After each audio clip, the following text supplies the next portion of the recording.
Siendo las 6 casi y cuarto de la tarde, bienvenidos, bienvenidas, bienvenides a este conversatorio titulado La comunicación como herramienta de transformación social, que se lleva adelante en el módulo de formación que estamos realizando junto a el sindicato FEDUBA, la Federación de Docentes Universitarios de Buenos Aires, con el Ministerio de Desarrollo Social, más específicamente la Secretaría de Inclusión Social. Mi nombre es Martín Con, yo soy el responsable de este módulo, de esta capacitación, y voy a moderar la charla. Así que, bueno, en primer lugar, agradecer su presencia. Estamos muy contentos, muy contentas de poder dar esta capacitación y de estar acá, encontrarnos en este Zoom que permite no solamente contar con personas como Eduardo, como Víctor, como María, sino también con participantes de todo el país, lo cual siempre nos da mucha alegría porque nos da una perspectiva federal de cómo viene la mano, que es mucho más rica que a veces lo que permite la presencialidad. Bueno, antes de comenzar con los y la disertante, quería pedirle a Belén Sotelo, que es la secretaria de prensa del sindicato, si nos podía dar unas palabras sobre su punto de vista de esta capacitación. Así que, Belén, si estás ahí, te paso la palabra. Dale, gracias Martín. Primero aclaro que soy la secretaria adjunta, no la de prensa, no me hago cargo de lo que sale por las redes del sindicato, eso se lo dejamos a los compañeros de prensa.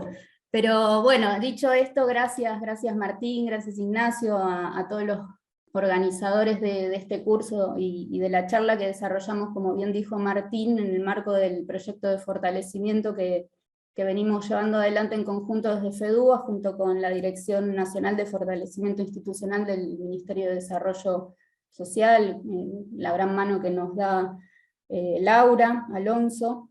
Traer también, en segundo lugar, el saludo de nuestro compañero, el secretario general de FEDUBA, Pablo Perazzi, que no puede estar acá hoy presente, pero ambos queremos expresar nuestra satisfacción por esta segunda edición del curso. Ya tuvimos una primera experiencia de este proyecto, esta es la segunda edición, con más de 120 participantes de todo el país, de distintas organizaciones sociales, sindicales, comedores populares, cooperativas, en fin, una diversidad, una amplia gama de organizaciones y de todo el territorio nacional que nos llena de satisfacción poder brindar esta posibilidad de encuentro y de discusión y de construcción de conocimiento y de herramientas para la acción colectiva. En ese sentido, me parece muy importante el tema de la charla del día de hoy, de la clase del día de hoy, que van a estar acá brindando Eduardo, Víctor y María, a quienes también en nombre del sindicato les agradezco que hayan aceptado el convite. Y la charla, el tema, la comunicación como herramienta de transformación, decía que nos parece muy importante de abordar, porque es un tema que está en el debate público en nuestro país, que forma parte de las agendas de investigación, de discusión pública, de discusión política, fundamentalmente, ¿no?, es un par de años de la mano de esa gran discusión o debate nacional que tuvimos hace algunos años en el marco de la discusión de la nueva ley, de la así llamada nueva ley de medios, pero que muchas veces ese debate aparece bastante alejado de la realidad para quienes nuestra principal preocupación o nuestra preocupación cotidiana pasa por el precio de la yerba más que por la fusión de grandes grupos mediáticos, ¿no? Entonces, en ese sentido, la clase de hoy me parece que en el marco de este proyecto, que es un proyecto dirigido a organizaciones sociales, al fortalecimiento de organizaciones sociales, me parece muy importante porque reposiciona la cuestión de la comunicación, o la importancia de la comunicación para organizaciones cuya principal tarea no es la comunicación en sí. Nosotros no somos organizaciones de comunicación, no somos medios de comunicación, pero que sin embargo también tenemos prácticas de comunicación. Entonces, en ese sentido, abordar la cuestión de la comunicación ligada a la cuestión de la educación o la capacitación en el marco de organizaciones, creo que es fundamental, en tanto la comunicación es un escenario de disputa simbólica sumamente importante, y en tal sentido, repensar nuestras prácticas comunicativas me parece en función de un proceso o de un proyecto o de una idea transformadora en beneficio de las grandes mayorías populares, que creo que es a lo que todos nos dedicamos de una forma u otra los que estamos acá.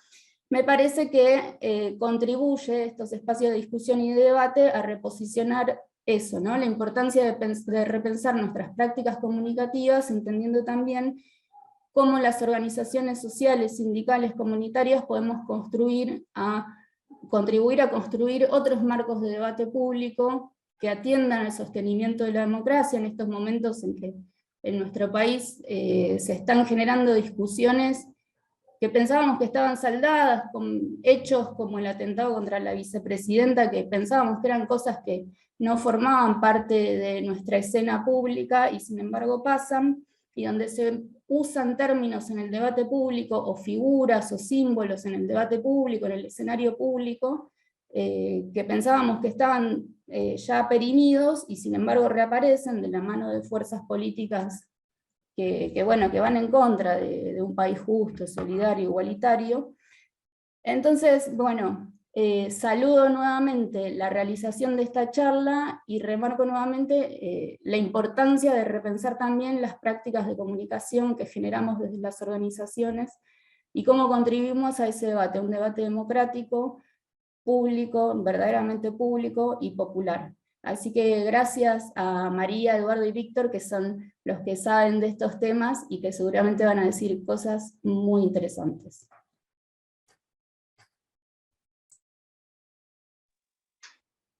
Bueno, muchas gracias, Belén, por tus palabras introductorias, que como decís, en el marco de muchos debates que se están dando, la comunicación es una herramienta central para el trabajo cotidiano que llevamos adelante desde las organizaciones. No sé si Ignacio Politzer, coordinador de las capacitaciones, también querías dar unas palabras de inicio a esta actividad. Dale, bueno, ¿cómo andan? Gracias, Martín. Gracias, Belén, también por las palabras. Bueno, agradecer a los compañeros de FEDUA y del Ministerio de Desarrollo poder seguir haciendo estas actividades que buscamos que sean enriquecedoras para quienes participan. Y contarles, bueno, un poco lo que estamos pensando con esta actividad. Recuerden quienes están participando como parte del curso, que esto va a ser grabado, que lo van a poder ver en otro momento, si quieren. Y bueno, les agradezco a todos y todas que hayan podido participar en estos espacios que muchas veces son dificultosos para esta era de la presencialidad como estamos viviendo, de la represencialidad. Así que, bueno, para adelante, gracias a María, Eduardo y Víctor que se sumaron a compartir sus experiencias, sus saberes. Y bueno, y para adelante con el curso, gracias Martín, y vamos, en manos de ustedes.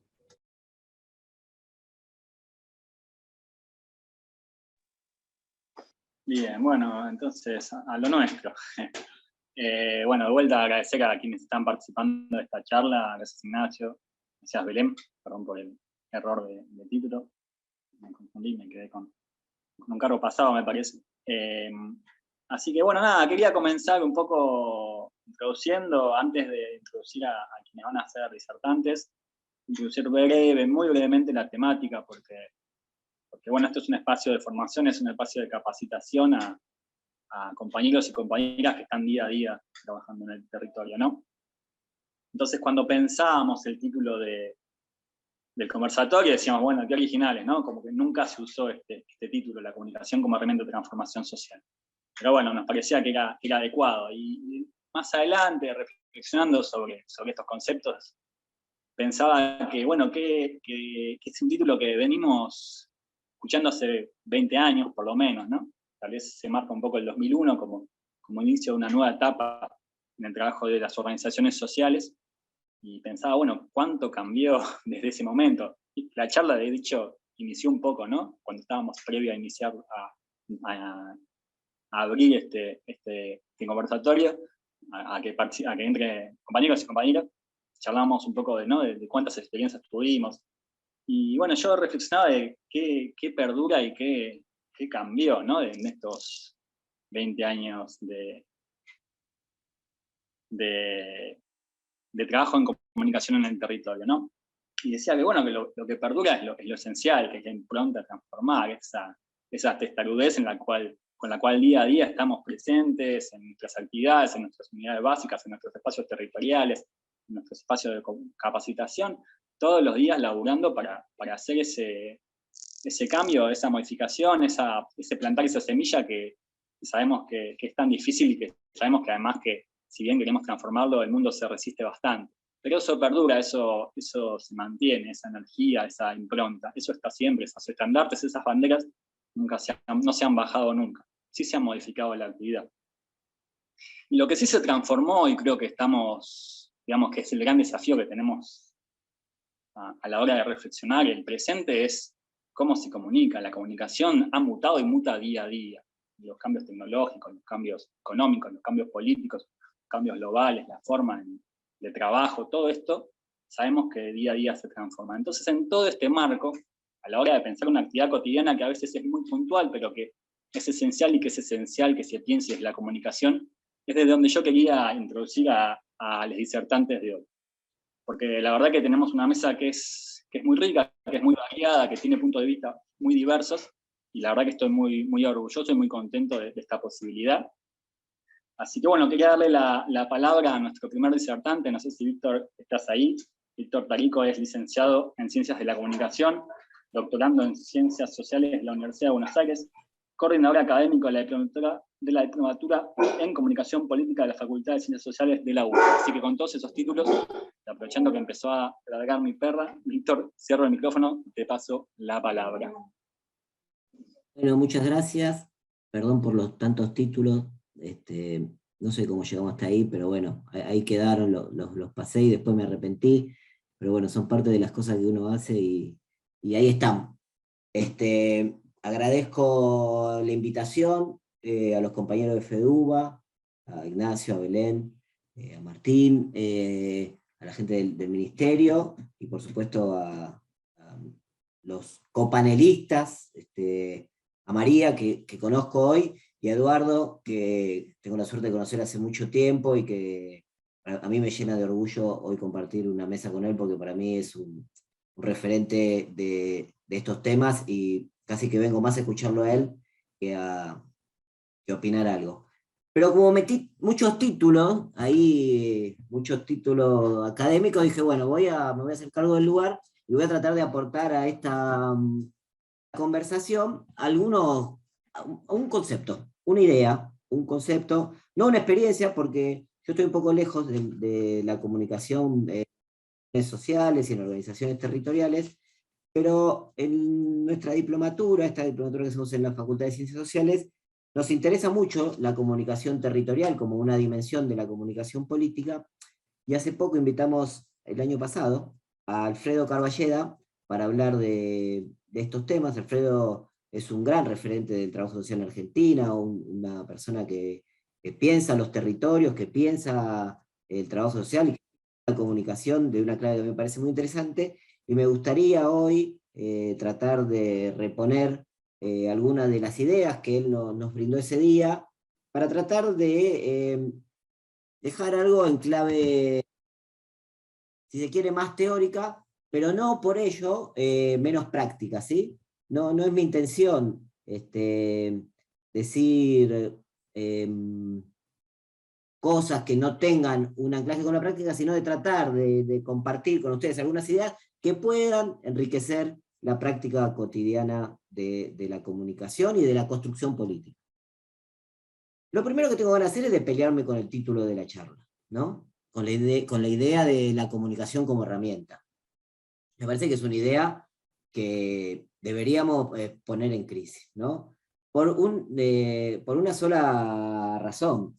Es en la comunicación donde la política, compañeros, se realiza, ¿no? La construcción política se realiza, al menos en su parte pública, en gran medida a través de actos de comunicación.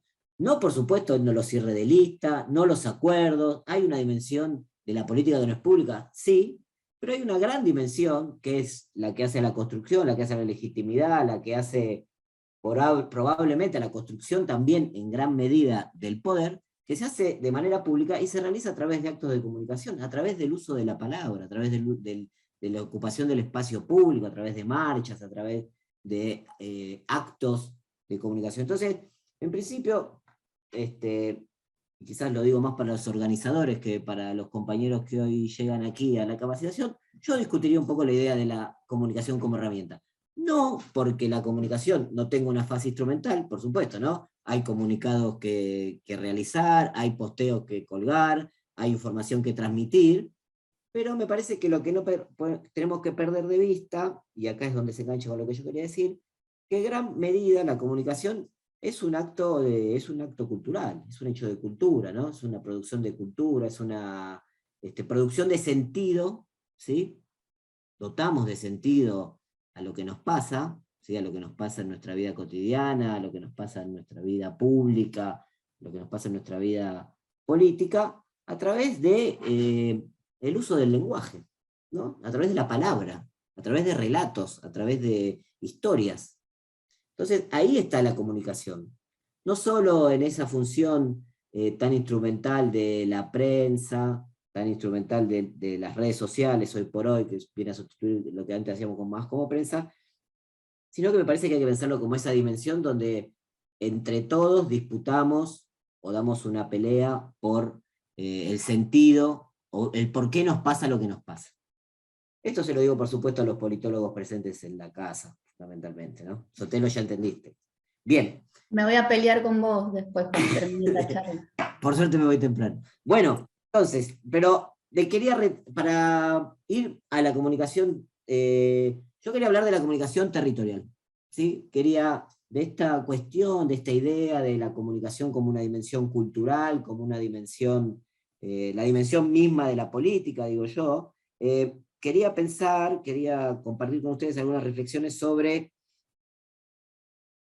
quiero agregar algo, la comunicación comunitaria en América Latina viene desde el año 1947, por lo menos, tiene una historia larguísima, compañero, larguísima, de Radio Sutatensa, en Colombia, que eran unas radios que repartía un cura que la tenía con el dial soldado, para que solo escuchen una radio los campesinos de Colombia, pero así empezó la historia de la comunicación popular en América Latina, con radios con el dial soldado. No es una mala idea, habría que pensarlo.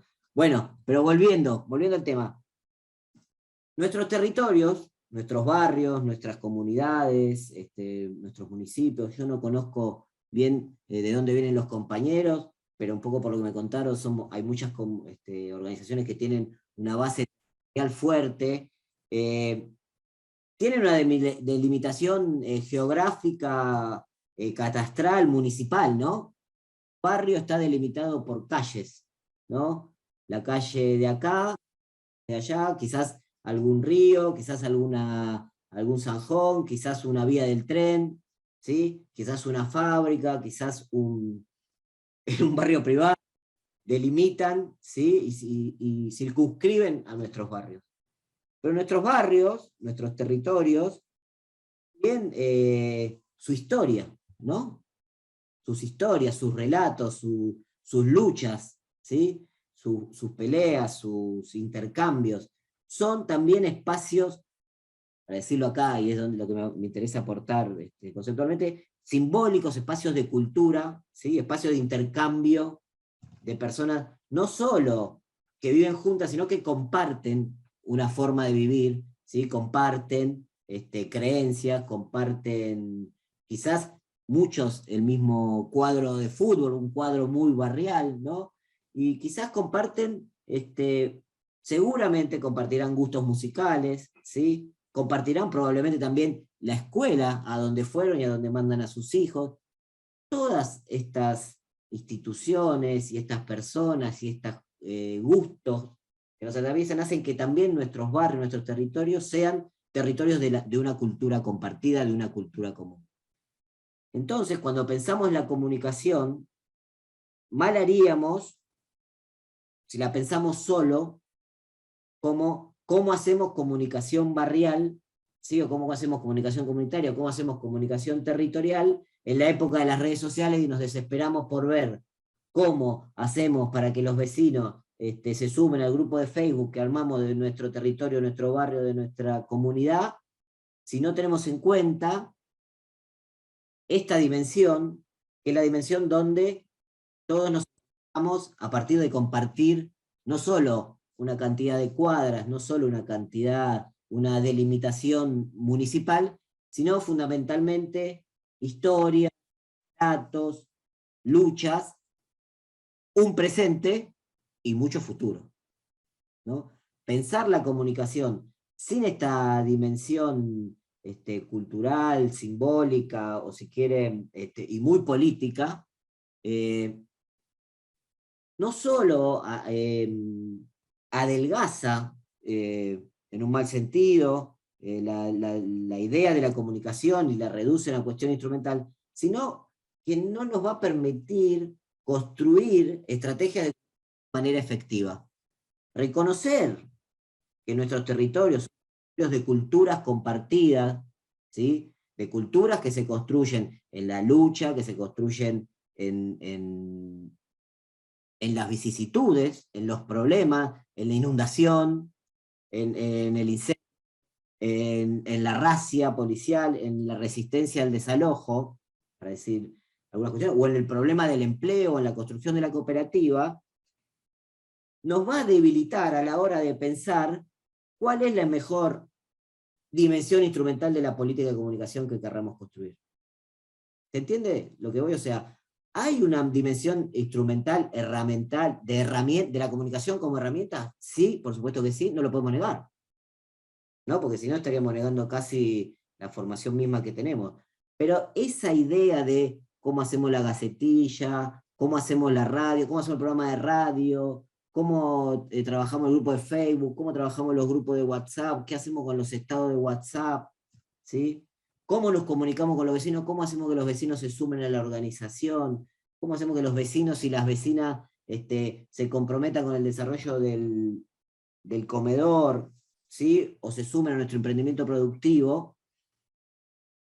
Difícilmente podamos hacerlo bien si no tenemos en cuenta que antes que ser puntos en una cadena de comunicación, somos personas que compartimos culturas, vivencias, gustos, y sobre todo un barrio, un territorio. Entonces, mi aporte, lo que a mí me interesaba plantear hoy, tenía que ver con esto, con pensar que nuestros barrios se construyen a través, fundamentalmente, de relatos, ¿no? De historias que compartimos, ¿sí? Eduardo seguramente podrá dar miles de ejemplos de esto, y todo su trabajo en Cuartel Quinto es muy valioso y muy interesante, pero los barrios son la historia que los constituyeron, ¿no? Desde que eran probablemente y hablo por ahí perdónenme los compañeros de otras provincias, quizá hablo de una experiencia más conurbano bonaerense, ¿no? Ese barrio que primero fue un asentamiento, y que a través de la lucha logró ser reconocido como un barrio, y que después luchó por sus calles, que después luchó por su agua corriente, después por sus cloacas, muchos años y siglos después, pero al principio no, por la canilla, ¿sí? Y después de la canilla por la salita, y porque la escuela no discrimina a los pibes del barrio, y por la apertura de las calles, ¿no? Bueno, esas historias, a pesar de que, y esto hay que decirlo también, ¿no? Estas historias que uno podría romantizar y decir que son hermosas y que nos construyen como seres hermosos, pero que no, porque estamos atravesados todos por el neoliberalismo que nos individualiza y que nos divide, y que y nos hace creer, o nos quiere hacer creer, que todos vivimos de manera individual. Acá alguien dice por el chat, historia. Sí, somos historia, eso es lo que quiero decir. Somos historia, nuestro barrio son historia, nosotros somos historia, y el barrio nos hace a nosotros como nosotros hacemos al barrio. Nosotros estamos, nuestra identidad, el barrio nos construye identitariamente, ¿no? El territorio, perdón que diga barrio, para los compañeros que no viven en barrios y que viven en comunidades, o que viven en sectores más rurales, pero nuestras comunidades, nuestros territorios, nos constituyen identitariamente. Nosotros somos lo que somos en el barrio, ¿no? Somos el hijo de tal, ¿sí? Somos el hermano de cual, fuimos a tal escuela, nuestra identidad se construye localmente, ¿no? En nuestros territorios. Y así como nosotros constituimos al territorio, el territorio nos constituye a nosotros. Pero nos constituye no por la división de sus calles, no por la calle 1, por la calle 4, o por el paredón, o por la vía del tren, sino por las cosas que pasan ahí, por los momentos que compartimos, ¿sí? Por las peleas que tenemos, pero sobre todo por el espacio común, ¿no? Por ese lugar donde nos encontramos, el campito, la iglesia, el comedor, ¿sí? En esos lugares donde cada uno no es lo que es puertas adentro, que es otra dimensión, ¿no? La vida privada, y todos un poco lo hemos aprendido con el feminismo, también es con los feminismos, es una dimensión política, no es que la vida privada no tiene política, ¿no? Pero bueno, no es el tema de este encuentro, pero digo, pienso, o trato de aportar una idea respecto de qué hace a la vida en común. Cuando nos encontramos con los otros, ¿sí? Cuando nos encontramos con nuestros vecinos, con nuestras vecinas, con nuestros compañeros, ahí en ese espacio que Carballeda dice que es el mesosocial, ¿no? Que no es ni lo macro social, ni las grandes cuestiones de la Argentina, ni de la provincia, sino que es una zona intermedia, ¿no? Entre lo microsocial de nuestra casa y lo macrosocial del país está nuestro territorio, nuestro barrio, donde las cosas están atravesadas para arriba y para abajo, ¿no? Están atravesadas por lo que yo traigo de casa, pero también están atravesadas por lo que pasa en el país, ¿no? Por el desempleo, ¿no? Por el aumento de precios, ¿sí? Por la inseguridad, por las peleas con mi mujer, por la pelea con mi hermano, ¿sí? El territorio recibe todo, ¿no? Y ahí nos encontramos con lo que uno trae y con lo que trae el mundo hacia los barrios. Entonces, en ese lugar atravesado por tantas dimensiones, nosotros, y acá digo nosotros como organización, nosotros colectivos, construimos nuestra identidad, ¿sí? Y mal haríamos en pensar estrategia de comunicación, comunicados, posteos, estado de WhatsApp, sin tener en cuenta que todo eso está atravesado por esta dimensión simbólica del barrio, que es también, por supuesto, sus músicas, ¿no? Sus colores, sus equipos de fútbol, todo eso es necesario que nosotros lo tengamos en cuenta a la hora de construir una estrategia de comunicación. ¿Por qué? Y acá hoy lo voy a decir, una palabra que nos cuesta mucho a los sectores progresistas, pero que ya aparecía en Gramsci, porque tenemos que ser eficiente y eficaz el compañero a la hora de construir estrategia de comunicación.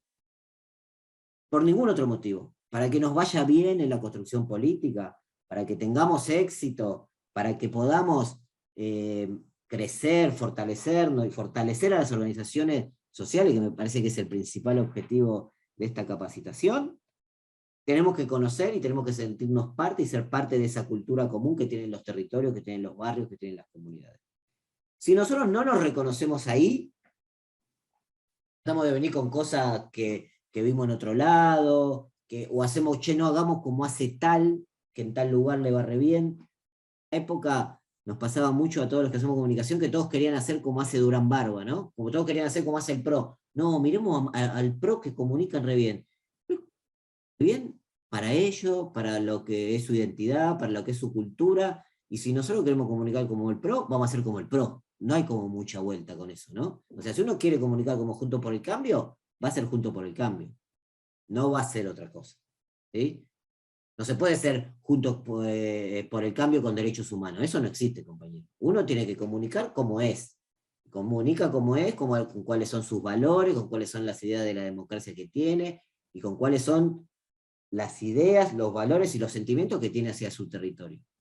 Por eso yo invito, y era un poco vuelvo sobre estas palabras de Carballeda, a pensar el territorio atravesado por estos relatos que son parte de la historia, ¿no? De nuestros territorios. Nuestros territorios tienen una historia que debe ser todo el tiempo recreada, ¿sí?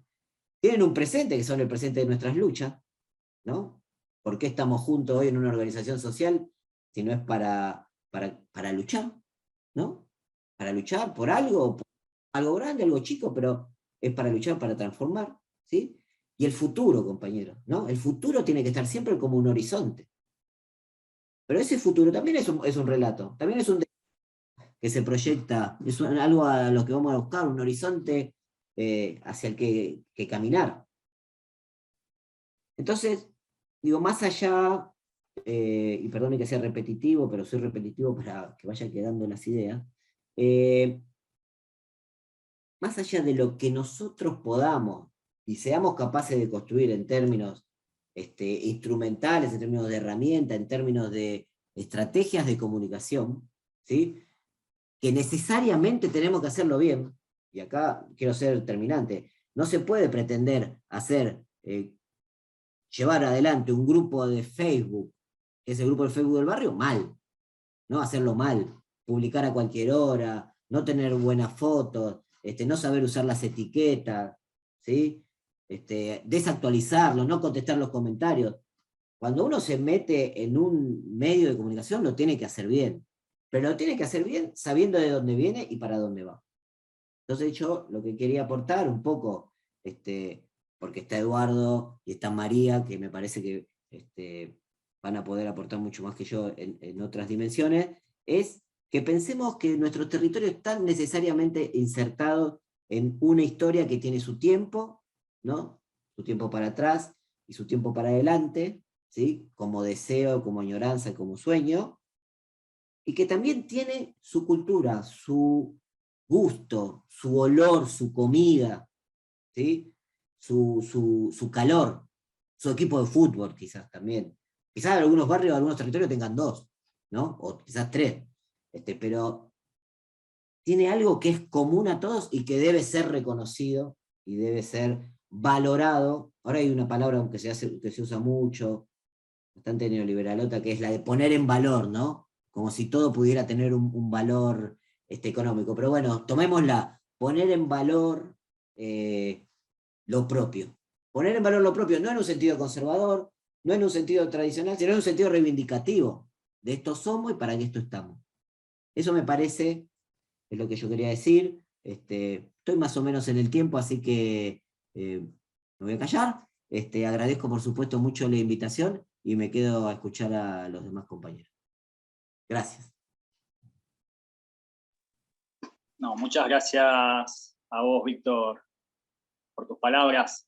No soy politólogo, por lo tanto, no me voy a meter demasiado en esa discusión. Yo soy docente, maestro, organizador audiovisual. Puedo decir que toda comunicación es política y toda acción política comunica, y en ese sentido sí estoy de acuerdo. Después veo a veces el riesgo de confundir el mundo virtual con hacer política, y eso un poco me da miedo. Entonces, porque me parece que hay ciertas distinciones que están buenas de hacer, pero sí creo, estoy de acuerdo, me parece muy rico el punto de partida que planteás, y que lo tome y que lo tomamos, y que en esta formación, en este ciclo que comenzamos, partimos de pensar la identidad, ¿no? Como hecho inicial. Reflexionar sobre la identidad como punto de partida para pensar qué comunicamos, a quién comunicamos, ¿no? Entonces, eso lo tomo tus palabras, y te agradezco muchísimo tu participación. Y bueno, le paso la palabra, ya que estamos, a María Quintero, que va a traer seguramente otro punto de vista. Ella es directora de la revista PTV y gerenta periodística de AM 530. No sé si, María, estás ahí. Sí, ¿me escuchan? Perfecto. Yo en algún momento voy a compartir pantalla porque tengo algunos datos. Arranco y lo hago más adelante en algún momento, cuando venga todo ese momento de que no se comparte, toda esa cosa que suele pasar en estos momentos. No, agradezco la primera intervención de Víctor en primera instancia porque en el caso mío, mi intervención sí va a tomar la herramienta como la comunicación como herramienta de transformación, específicamente porque voy a tratar de hacer referencia a las dos experiencias que yo tengo y algunos de los trabajos que venimos llevando adelante, pero sí me parece que esta introducción que tiene que ver con la identidad es el primer paso para pensar una buena estrategia de comunicación, y en eso estoy completamente de acuerdo. Después viene ese segundo paso, que es cómo uno hace para que ese mensaje sea sostenible, sea sustentado, tenga alcance, esté bien hecho, y en el caso particular, no sé, bueno, pensemos en organizaciones de la economía social, digo, esos productos que hacen esos productores y productoras en diferentes lugares del país, puedan ser vendidos a nivel nacional. Digo, eso requiere de una estrategia de comunicación que indefectiblemente cae incluso hasta en el marketing, digo, ¿no? y algunas de esas facetas. Así que me parece que sí, tomo lo que decía Víctor, y yo me voy a introducir y pienso, sí también igual, lo pienso de esta manera, digo, ¿no? Pienso en la comunicación como herramienta de transformación, indefectiblemente pienso en la idea con la que nosotros creamos el medio, que es Revista PPB, que es una cooperativa de trabajo, que fue la premisa pensar en una herramienta puesta al servicio de los pueblos, o sea, una herramienta puesta al servicio del poder popular. Y ahí, efectivamente, también retomo lo que decía Belén, que es esto de la democratización de la comunicación, pensar en poder popular y en herramientas puestas al servicio de los pueblos, incluye indefectiblemente pensar cómo se democratiza la comunicación, y ahí me gustaría pararme sobre la Ley de Servicios de Comunicación Audiovisual como piso de derechos, para pensar qué otro tipo de regulaciones deberíamos empezar también a pensar para generar esta democratización de la comunicación. Y hago este avance porque yo voy a hablar de plataformas, redes sociales y cómo llevar adelante una comunicación pensada en ese tono. Yo les cuento brevemente la experiencia. Soy directora de Revista PPB, que como les decía es una cooperativa de trabajo. Nacimos en 2015, publicamos por primera vez en octubre de 2015, antes de la época tremenda y nefasta del macrismo. Nuestra primera intención fue comunicar en papel. En ese momento, al igual que ahora, el papel es propiedad de los medios concentrados, así que es muy difícil comunicar en papel en la actualidad, lo era en ese momento, así que nacimos al servicio de las herramientas digitales, redes sociales, plataformas. En este sentido, todo lo que fueron las herramientas que tienen las redes sociales y las plataformas nos sirvieron en su momento para poder hacer una cobertura de todo lo que fue la conflictividad que llevaron adelante el macrismo con sus políticas. Bueno, articulamos mucho con los sindicatos, que eran los que en ese momento también estaban más en las calles, y las organizaciones sociales, y ahí lo que logramos fue utilizar esas herramientas que tienen las redes sociales, como cosas tan básicas como las transmisiones en vivo, notas a través de celulares viralizadas por Twitter, por WhatsApp, aprendimos a utilizar el Telegram y los canales de Telegram. Digo, terminamos armando una agencia en términos digitales que sirvió en ese momento para amplificar un mensaje que estaba cercenado por los medios de comunicación tradicionales y hegemónicos, como hoy, digo, igual no es que hubo un cambio, digo, seguimos igual, pero sirvió para amplificar en un momento en que el silenciamiento era aún mayor. Esta fue una utilidad que le dimos. En el caso de la radio AM530, la radio AM530 es la radio de las Madres de Plaza de Mayo, con todo lo que eso significa en términos, ¿no?, de valor e importancia política, social, cultural y en términos de derechos humanos. Obviamente la radio de las Madres de Plaza de Mayo nace con una audiencia casi ya fidelizada, y al día de hoy tiene una audiencia fidelizada. Es una M que tiene muy buen alcance, que se escucha en muchos lugares, con repetidoras a nivel nacional, así que ahí hay un trabajo en términos de medio tradicional que ya está hecho. Una de las funciones que tenemos desde la gerencia periodística es ver cómo ese valor de las Madres de Plaza de Mayo se transmite a las generaciones más jóvenes, y en ese sentido todo lo que tiene que ver con una estrategia de comunicación en redes sociales y en plataformas sirve para tratar de llegar a esas audiencias que son más jóvenes y que tienen masividad en ese tipo de comunicación. Entonces, pongo los dos ejemplos. En un caso es específicamente para amplificar un mensaje, y en el otro caso es para lograr llegar a otro tipo de audiencias. Bueno, voy a compartir algunos números que me parece que están buenos para justificar por qué, sobre todo en el caso de la radio, con la historia que tiene, se elige, ahí voy, me salió, ¿se ve? Perfecto. A ver, ¿qué la voy a poner? Ahí está. Esto lo vamos a pasar porque el tiempo es corto. Bueno, algunos números, estos números están actualizados. Ustedes vieron que la actualización se hace en enero o a mediados de año. De todos los años se hace la actualización a nivel global de usuarios, usuarias bueno, nada, de los números de quiénes son los usuarios y los usuarios de redes sociales y plataformas. Yo traje acá algunos. Los usuarios crecieron 227 millones a lo largo del año pasado, ¿no? Alcanzando un total de 4.700 millones a inicios de julio del 2022. Estos números están a julio. Más de 3 billones de personas en todo el mundo usan ahora redes sociales. Esto es a lo largo de cada mes. Esto es un punto importante, el punto de la publicidad, porque después me va a dar pie si llegamos con el tiempo a otro debate que también es importante en términos de democratización de la comunicación. Se llevan en la actualidad, ¿no? Lo que supuso son 154.000 millones de dólares en 2021, un 17% más que lo que fue en el 2020. 9 de cada 10 usuarios acceden a las plataformas elegidas a través de dispositivos móviles. Esto está expresado en billones y es a nivel global del 2022, 5.000 billones de usuarios de Internet, 4.650 billones de redes sociales, 5.320 billones de telefonía móvil.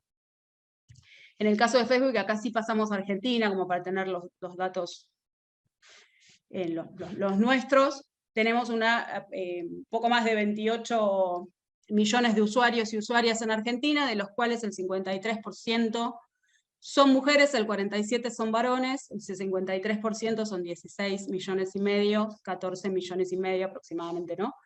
Son los varones en Facebook. A nivel mundial, Twitter, y esta es una red social en la que me quiero detener pensando en términos de transmisión de información. Tiene 436 millones de usuarios activos en el mes. En Argentina cuenta con casi 6 millones de usuarios. Es la red social en Argentina que tiene menor cantidad de usuarios, lo que no implica que sea la red social con menor incidencia. Ahora lo vamos a ver un poco más adelante por qué pensamos esto. Bueno, en el caso de Instagram, que es la segunda red social con cantidad de usuarios en nuestro país, tiene 25,34 millones de usuarios. Hasta hace unos años el rango, la franja etaria de Instagram era entre 18 y 24 años, por eso se hablaba de una red social más joven. En la actualidad ese rango pasó a un segundo plano y la franja etaria que ocupa el primer lugar es entre los 25 y los 34 años, sigue siendo una red social más joven en franja etaria que el Facebook, pero fue desplazada por algunas otras redes sociales como TikTok, que el crecimiento que tuvo en este último año, si quieren después, más adelante les paso el dato, si surge, ponemos el dato, pero también es como un lugar para irlo a mirar. Bueno, después tenemos YouTube, WhatsApp. Lo voy pasando rápido porque no voy a llegar con el tiempo. Ahí te preguntan, María, ¿dónde se puede buscar esa información? En el web, ahora les dejo si quieren el link, es el que hace a nivel global todas las mediciones, hace 2 mediciones anuales, hace una a comienzos del año y otra a mediados de año. Está en inglés, pero pueden buscar una herramienta que hace la traducción de manera sencilla. Ahora en el chat les pongo el link para que puedan, ahí van a encontrar de todos los países, a nivel, digo, después uno va tabulando la información.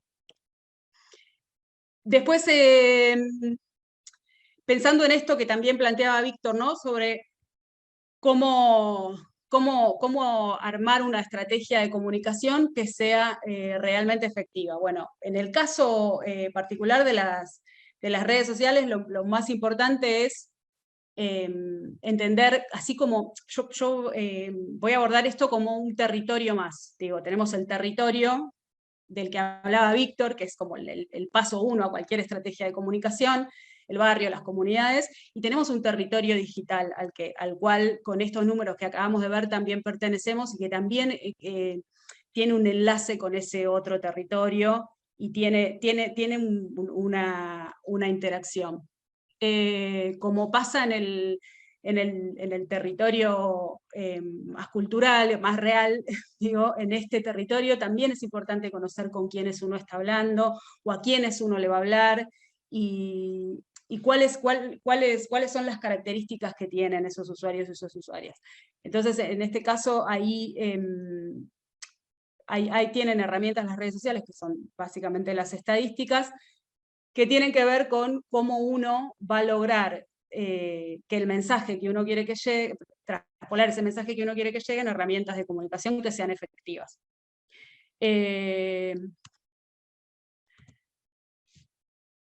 A ver. Ahí voy. El contenido, acá hay algo de lo que me interesa por ahí detenerme un segundo, que es en cuáles son las características de la comunicación que tienen las redes sociales, porque después estas características que tienen las redes sociales fueron transformando el rol histórico de gatekeeper que tuvieron los periodistas, los editores, incluso los propios medios de comunicación. La característica más importante, que la escucharon seguramente un montón de veces, porque es la que más se hace hincapié, tiene que ver con esto que es que las redes sociales simulan esta especie de conversación, ¿no? O interacción de pares entre quien emite y quien nos está leyendo, o el usuario o usuaria de esa red social.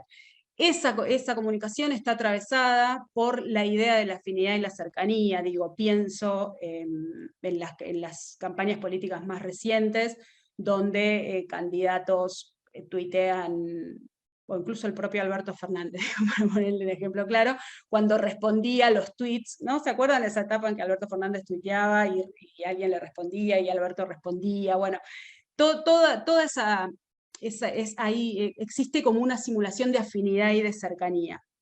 Uno, si interioriza un poco, lo más probable es que, o tal vez sí, digo, pero en que la mayoría de los casos no sea el propio presidente el que esté con el teléfono tuiteando, sino que existen los community managers, digo, lo que era el trabajo de prensa antes también hoy se traslada al trabajo de redes sociales. Pero sí, la idea de la afinidad y la cercanía es una de las características indispensables para hacer una buena comunicación en redes sociales. Después tiene un proceso creativo, como tiene toda la comunicación, que cuenta de una buena estrategia, de seleccionar cuáles son las herramientas que vamos a utilizar, y un equipo de trabajo. El equipo de trabajo, en el caso de nuestras organizaciones, que son organizaciones del campo nacional y popular, sin duda tiene que tener todo esto que decía Víctor en su intervención, digo, tener claro todo esto para poder llevar adelante esa estrategia. Y eso es lo que nos diferencia a nosotros haciendo comunicación de esto que él planteaba, ¿no? De Juntos por el Cambio, digo, tener equipos de trabajo, en el caso particular nuestro de la revista, o en la radio, nuestro equipo de trabajo es un equipo que está formado en derechos humanos. Digo, difícilmente podría llevar adelante una estrategia de comunicación en redes sociales para la radio de las Madres de Plaza de Mayo si fuera un equipo que no tiene una formación que lo antecede, una formación no solo en comunicación, sino en derechos humanos, sino en comunicación popular, digo, ¿no? Me parece ahí como interesante poner también el detalle. Y bueno, una buena estrategia de comunicación, lo que planteaba Víctor, que hizo, ¿no? Que lo describió también, que es la identidad, y junto con esa identidad va planteada una estética, los contenidos y una estrategia de difusión. Bueno, después acá los tipos de contenidos, yo los voy a pasar rápido porque si no, no me va a faltar el tiempo, pero bueno, los clásicos que son los gráficos, los audiovisuales, y en todos poder confluir algunas características que son, se me pasó. La perspectiva de género, que comunicar, a quién, cómo. Esto lo vamos a pasar.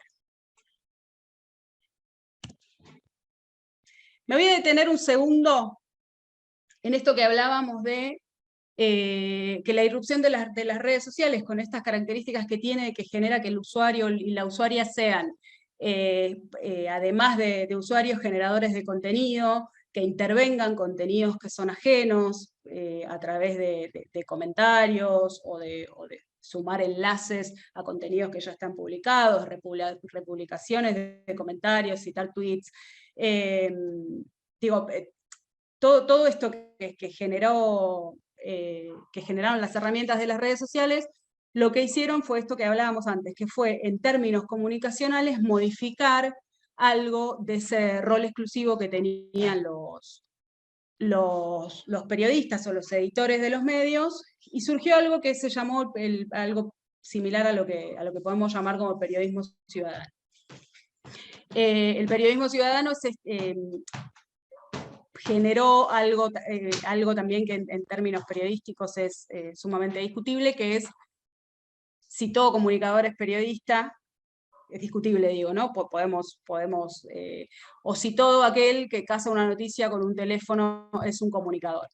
Bueno, es una discusión que en términos del campo nacional y popular, y los medios populares venimos teniendo hace rato sin ninguna, les cuento al final, ninguna respuesta. Hay varias posturas, pero sí coincidiendo en esto de la modificación que tuvo la tarea periodística con la irrupción de las redes sociales. Y cuando hablo de esto de modificación con la irrupción de las redes sociales, me voy a detener específicamente, como decía antes, en el Twitter, no porque sea la red social mayoritaria, sino porque es la red social que en la actualidad funciona como transmisora de información. Es una red social que funciona en cascada con el resto de las redes sociales, lo que circula en Twitter suele tomarse por el resto de las redes sociales, y la que tiene más fuerte interacción con los medios tradicionales de comunicación.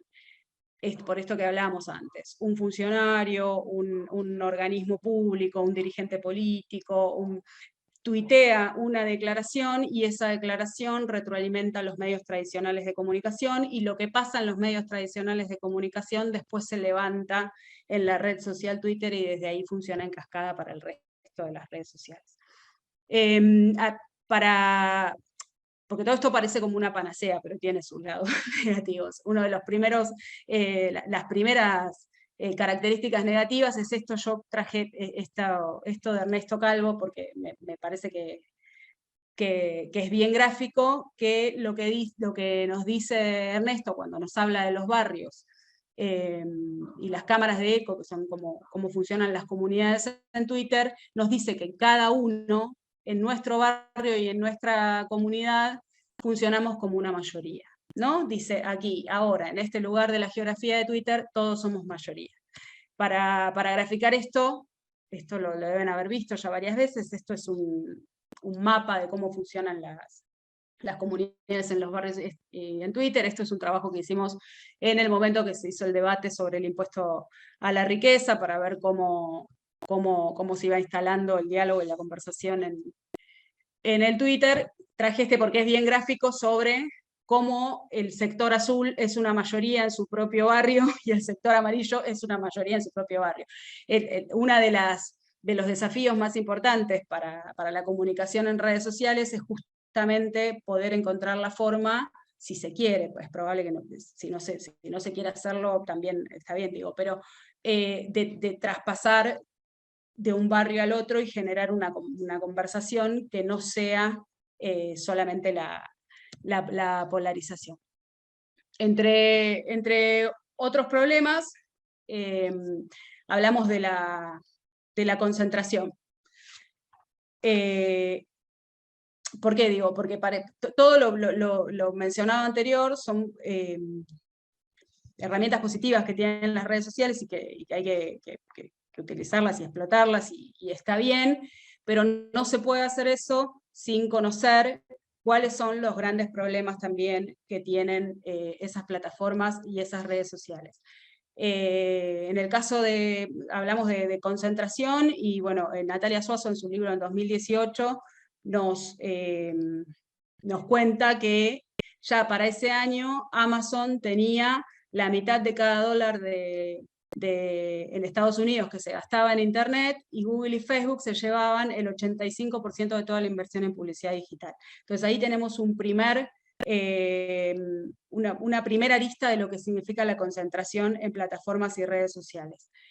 El segundo problema que tenemos es el modelo de negocio, sobre todo para la comunicación, los medios de comunicación, que tiene que ver con, que está basado en la economía del dato, que es esto de saber que te publiciten de acuerdo a tus intereses y tus gustos por el rastreo que se hace de las propias búsquedas que uno lleva adelante, y en términos específicamente comunicacionales, lo que conocemos como la economía del click, el clickbait, digo, que tiene que ver, que es básicamente el pago por publicidad por la cantidad de clics, ¿no? Así tan básico como eso, por la cantidad de clics que tenemos en nuestro sitio web, en nuestras publicaciones. Esto incluye retweet, likes, todo las interacciones que tienen las plataformas y las redes sociales. Ese es el modelo de negocios que se volvió más rentable al día de hoy para sostener comunicación en términos de plataformas y redes sociales. Obviamente, el problema que trajo este modelo de negocios está directamente relacionado. Digo, una noticia clickbait, como para que todos y todas entiendan, son esas noticias que tienen un título que suele ser muy ganchero, que cuando uno va a buscar a la nota no tiene nada que ver con el título. Les habrá pasado un montón de veces que uno entra a una noticia por el título, porque el título dice algo que es una bomba, y después en la nota no aparece absolutamente nada. Lo suelen hacer los grandes medios concentrados también con algunas informaciones. Bueno, y este tipo de noticias que se hacen para conseguir la rentabilidad, porque a medida que tenemos más clics, más podemos vender nuestro sitio o nuestra publicación o nuestro medio a esas grandes empresas que ponen publicidad, teniendo en cuenta esta primera concentración de la que hablamos, de quiénes son igual las que se llevan, ¿no?, la mayor publicidad. Una vez que empiezan a proliferar este tipo de modelo de negocios, da pie a lo que después se conoce como la noticia fake news, ¿sí? Está como muy emparentado el modelo de negocios del clickbait con la noticia falsa. Noticia falsa que termina después siendo prueba o causa de alguna causa judicial, ¿no? Como una denuncia en una causa judicial que después se transforma en la guerra jurídica o en el lawfare. Pero bueno, no me quiero meter mucho ahí porque me voy a desviar mucho del tema, pero quiero enumerar esto como para ver porque lo importante de esto es poder entender que cuando uno decide plantearse una estrategia en términos de plataformas y de redes sociales, es indispensable conocer también con qué tipo de herramientas uno está trabajando y cuáles son los riesgos para no caer en la trampa, ¿no?, a la que es probable que no lleguen. Yo traje, lo que pasa es que me parece que estamos de tiempo, ahí ustedes, pues yo no estamos ahí justitos, ¿no? Un trabajo el último que hicimos, que lo hicimos en articulación con la Gerencia Periodística de la Radio y revista PPB, que es un análisis sobre cómo se instaló la noticia falsa de que el atentado a la vicepresidenta había sido un falso atentado. se los cuento rápido, lo que hicimos fue un análisis de los dos hashtags, por eso me quería detener en Twitter, porque partimos desde ahí, y de ahí vamos a ver cómo se hace el puente con el medio tradicional para instalar la noticia. Hicimos a través de lo que se llama minería de datos, una recopilación en un periodo de ventana de 3 días, desde el lunes 5 de septiembre hasta el miércoles 7 de septiembre, de los dos hashtags que se instalaron en esos días fuertemente, que fue falso atentado y no les creemos nada. La información que recopilamos fue de 100.000 tweets que estaban divididos en 6 comunidades de toda lo que fue la conversación en Twitter. De esas 6 comunidades, hubo 2 que fueron las más importantes. Las más importantes se evalúan en términos de cantidad de tweets y cantidad de instalación que tiene lo que dicen esos tweets en toda la conversación de Twitter. Y las 2 comunidades más importantes fueron la comunidad 2 y 3. Yo después esto, si quieren, se los puedo dejar también. Fuimos a ver quiénes eran los 3 más importantes de esas comunidades en términos de instalación, y nos encontramos con estas 3 cuentas. Acá empiezan, lo que nos pasa siempre es que empezamos a ver mismos usuarios en el impuesto a la riqueza, bueno, digo, ¿no? Que son estas, las famosas cuentas trolls o cuentas falsas, que son las que generan instalación de temas. Entonces, hay muchos nombres que ya los vemos y ya sabemos quiénes son. En este caso nos encontramos estos 3. Nos vamos a detener específicamente en Lana Montalbán, que es la tercera que funcionó para instalar la idea del falso atentado. Y ustedes se preguntarán quién es Lana Montalbán. Lana Montalbán es una periodista argentina que vive en Miami, que trabaja para Univisión, para Telemundo, para Habla TV, escribe notas en Argentina para Infobae, y además es la periodista que denunció en su momento a Daddy Brieva ante el FBI, cuando Daddy Brieva hizo en su programa de radio la crítica a uno de los primeros banderazos que se hizo durante la pandemia en Argentina, que hicieron parte de esa organización que hoy está puesta, ¿no?, en la mira por los 9 millones que le pagó la empresa de Caputo por trabajos de carpintería. Después de...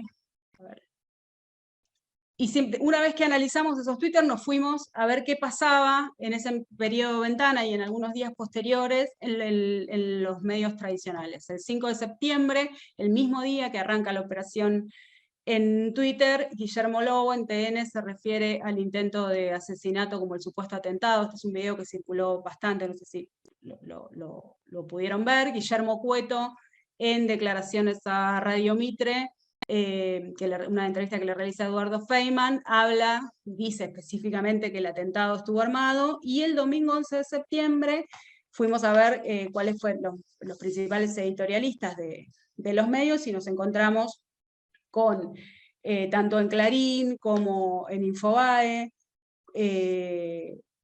la difusión de una encuesta que decía que el 53,6% opinaba que el ataque a la vicepresidenta había sido inventado. Después, frases como de Ricardo Kirschbaum, los presuntos instigadores, haciendo críticas a los comunicados de repudio. Y el día 11 de septiembre, un día después el 12, que fue un día después de los editoriales, Clarín saca la tapa, que también fue difundida por tweet por la vicepresidenta de la Nación, esta frase que fue la bala que no salió y el fallo que sí saldrá. ¿Qué es lo que decimos con él? Después, si quieren, también les dejo ahí en mensajes el link de la nota, porque ahí hay más gráficos, digo, está todo como mucho mejor documentado que acá, que vamos como corriendo. Pero, ¿qué es a dónde quiero llegar con esto? Es importante tener una buena estrategia de comunicación, sin duda. Es importante utilizar las plataformas y las redes sociales porque tienen esas audiencias que hoy vemos en números, esas audiencias son reales y existen. Es importante que hay una franja etaria de juventudes en esas audiencias, y a las que también como organizaciones populares y territoriales les tenemos que hablar, pero también es importante que entendamos que cuando entramos a esas redes sociales y a esas plataformas, tenemos que entrar totalmente conscientes de cuál es el juego que vamos a jugar en ese otro territorio. Porque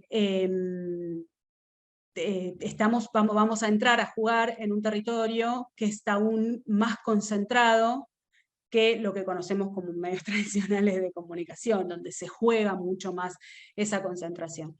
Entonces, a modo de conclusión, diría que para poder llevar adelante esto que lo planteamos como título, ¿no? Que es la comunicación como una herramienta de transformación, y como una herramienta de transformación además en favor de los pueblos, lo primero que tenemos que poner en discusión y en debate, aún utilizando esas herramientas, es que necesitamos redistribución de los recursos, de la pauta pública, de la pauta privada, respetar las regulaciones ya existentes, digo, hablamos de ley de servicios de comunicación audiovisual, y sobre ese piso de derechos pararnos para pensar nuevas regulaciones que vayan también, que piensen esta otra concentración, cuando a veces para los medios populares y comunitarios, o las organizaciones sociales, las redes sociales y las plataformas, por el precio del papel, por cuestiones de presupuesto, son las únicas herramientas que tenemos para amplificar nuestro mensaje. Entonces, indefectiblemente caemos en esas herramientas para comunicar. Necesitamos, bueno, regulaciones y plataformas y redes sociales que repartan el ingreso, que no obligue a llevar adelante ese modelo de negocios, ¿no? El del clickbait, que sea utilizada más por los grupos de poder para la instalación de fake news. Y para eso se necesita este tipo de talleres. Esto por eso agradezco, que no lo hice al principio, pero lo agradezco ahora mucho, la invitación, porque me parece que son muy necesarios, sobre todo para las organizaciones. Alfabetización mediática, observatorios de investigación, ciclos de fact-checking. Digo, bueno, podemos pensar un montón de herramientas más para poder formarnos, capacitarnos y llevar adelante una buena estrategia de comunicación digital. ¿Me excedí mucho?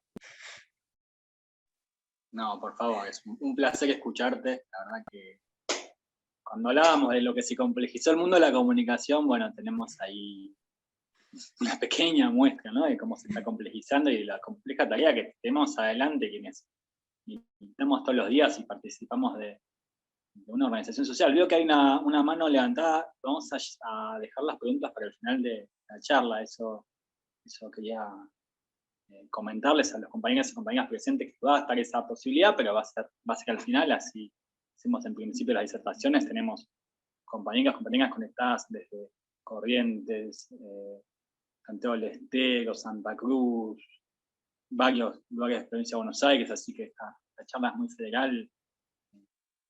La verdad que en lo personal muy feliz por esto. Me pareció excelente la participación. María, creo que tu mirada desde los medios comunitarios es una mirada estratégica a la hora de pensar desde dónde se aborda también la comunicación desde las organizaciones sociales, así que muchas gracias por toda esta información. Me quedo con ganas de leer ese documento mucho más detalladamente, porque muchas veces en el cotidiano, si bien participo en actividades de comunicación con organizaciones, en el día a día uno se olvida, digamos, de que este aparato está funcionando constantemente, con un financiamiento que es enorme, y que nuestra tarea indefectiblemente tiene que ser consciente de lo que está sucediendo detrás de cada tweet, de cada posteo, de cada grupo, y tenerlas en cuenta a la hora de trabajar, del trabajo cotidiano que hacemos.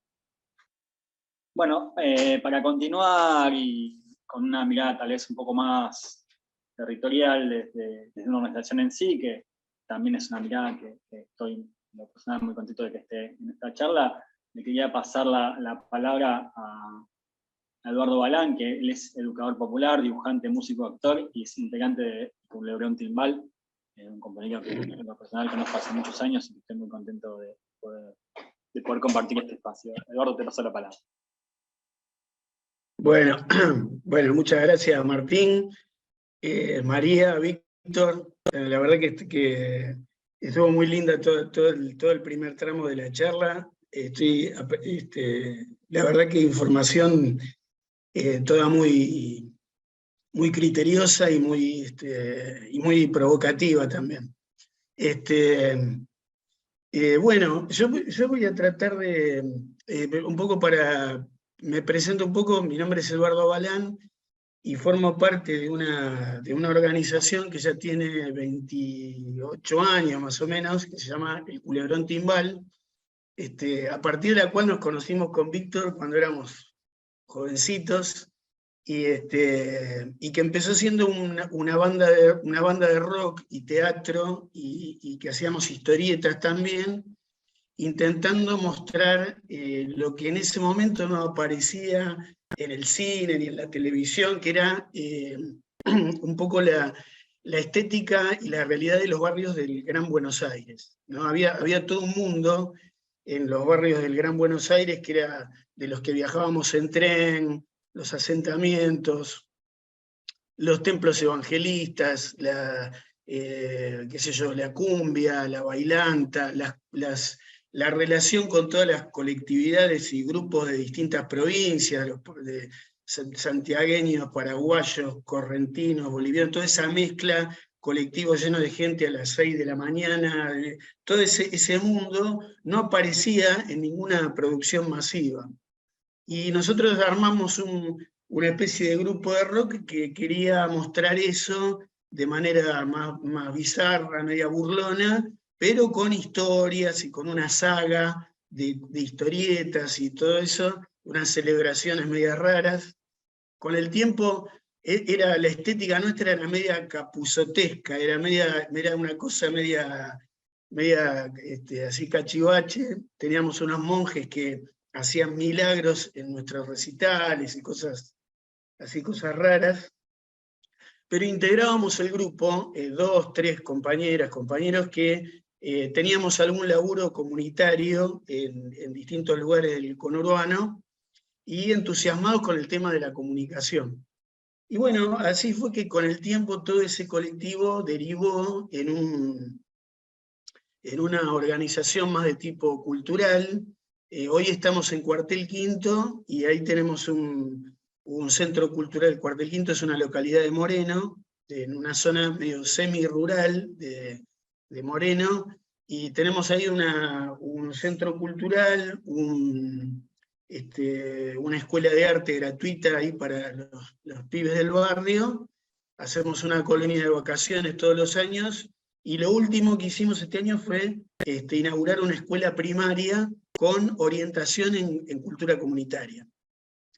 Porque en el medio descubrimos que el trabajo que estábamos haciendo, que había empezado como una tarea de comunicación popular, en realidad vimos que formaba parte de toda un concepto más global, que era el tema de la cultura comunitaria, la cultura viva comunitaria, que digamos que existe mucho en nuestro país y sobre todo en Latinoamérica, ¿no? Hay en la Argentina más de 25.000 experiencias de cultura comunitaria, ya sean murgas, bibliotecas populares, grupos de teatro comunitario, colectivos de hip hop, de muralismo, de circo social, bueno, las mismas radios comunitarias que también son experiencias de cultura comunitaria, más todos los grupos que en clubes de barrio, en escuelas, desarrollan tareas que tienen que ver con el arte y la comunicación en los barrios. Da más o menos esa estadística. No hay lugar de la Argentina que no tenga más de 5.000 habitantes que no tenga alguna experiencia de cultura comunitaria.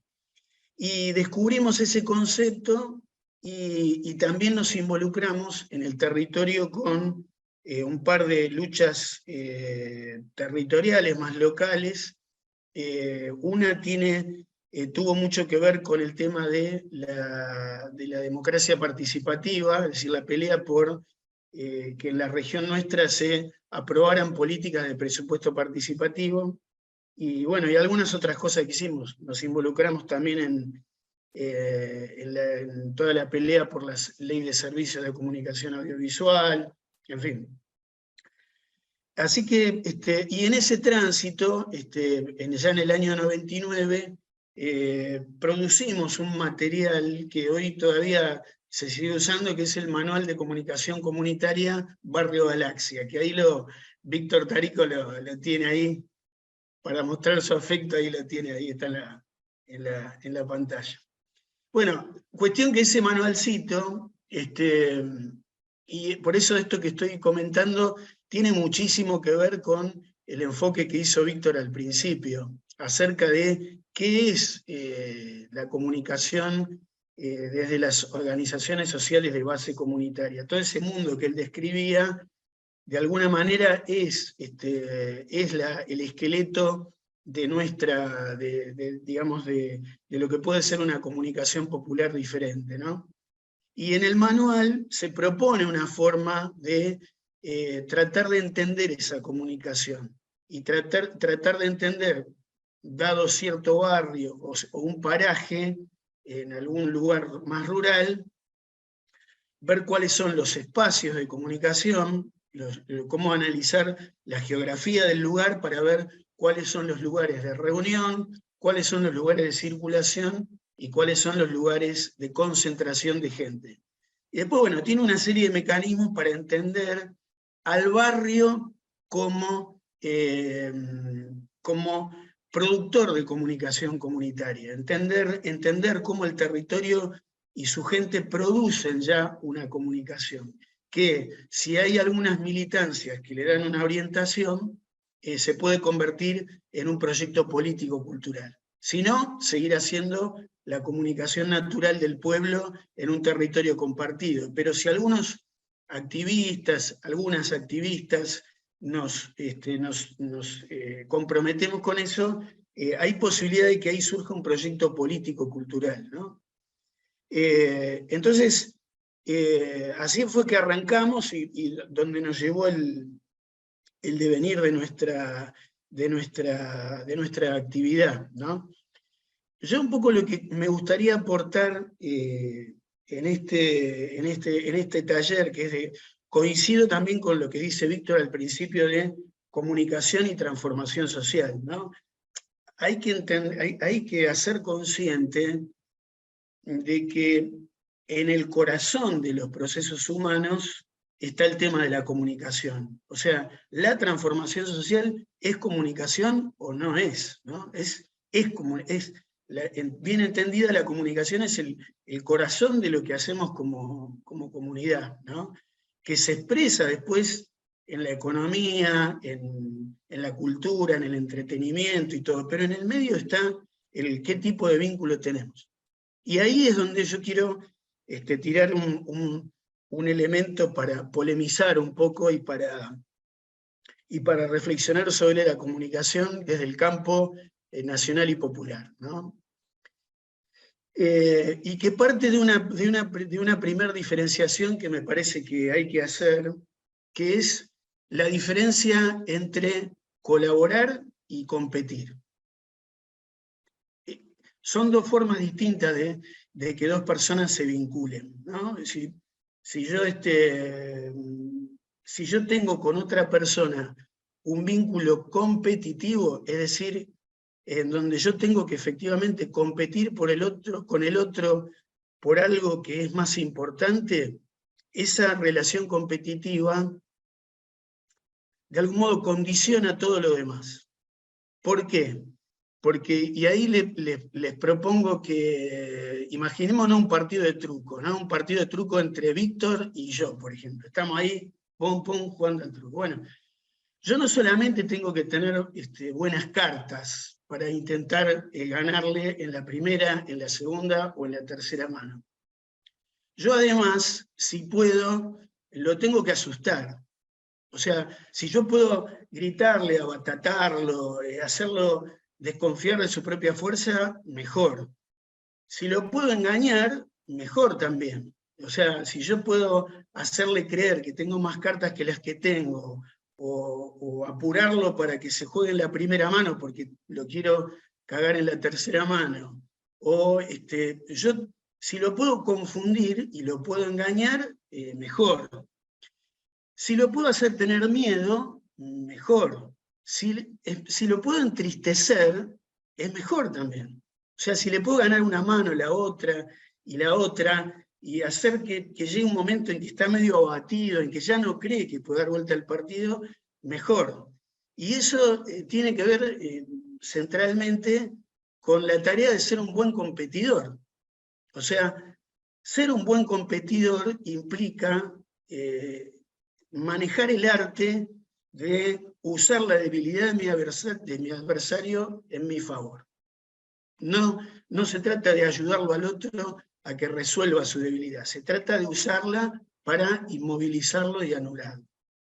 En cambio, si el vínculo que yo tengo con Víctor es colaborativo, es decir, que yo lo necesito a Víctor para que hagamos algo juntos, esa comunicación, ese vínculo, determina nuestra comunicación en el sentido de que yo tengo que lograr que Víctor esté contento, que esté feliz en lo que estamos haciendo.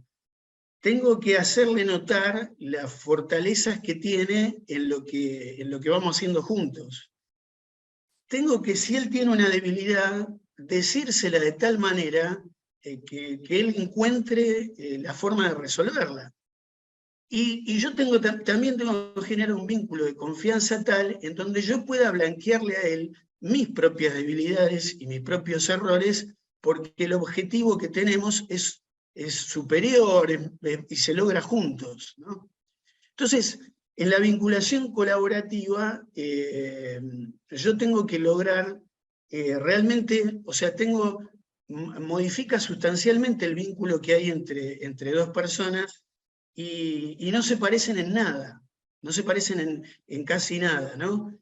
El buen competidor es un tipo de personaje y el buen animador de proyectos colaborativos es otro tipo de personaje con otras habilidades, que tiene que desarrollar otras habilidades. ¿Por qué digo esto?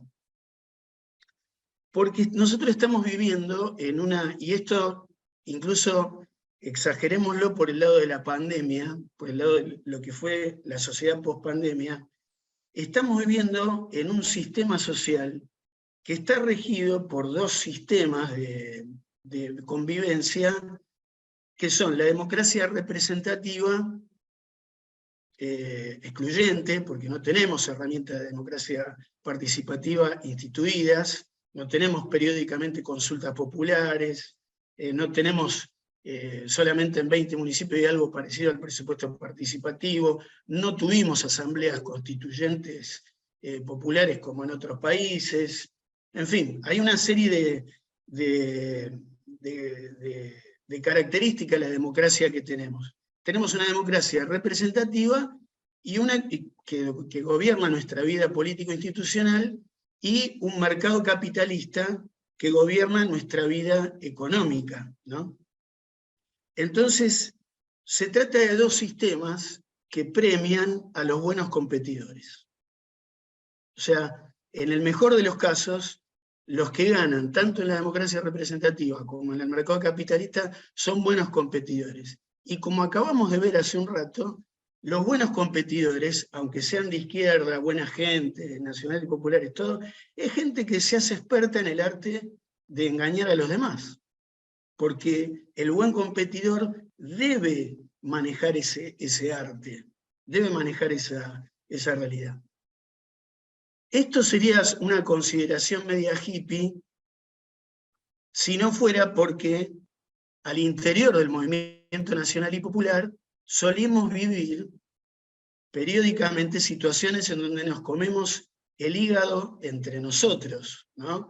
Con actitudes estalinistas, con competencia feroz por el tema de algunos espacios. Entonces, me parece que no tenemos que considerar esta pequeña diferencia como algo, digamos, sin importancia. Quizás tenemos que abordarlo como un verdadero desafío, ¿no? En el sentido de tratar de comprender que el tipo de vínculo que efectivamente puede derrotar al capitalismo como cultura global es una cultura colaborativa. Es una cultura en donde jerarquicemos a los y a les que tienen la habilidad de concitar las mejores voluntades para proyectos colaborativos urdidos desde la multiplicidad de los territorios. ¿Y por qué tiene esto que ver mucho con lo comunitario y lo barrial? Porque efectivamente el escenario comunitario y barrial es un escenario en donde la comunicación que mejor funciona es la que se puede ir generando a partir de, no de una lógica competitiva, sino de una lógica colaborativa organizada, ¿no?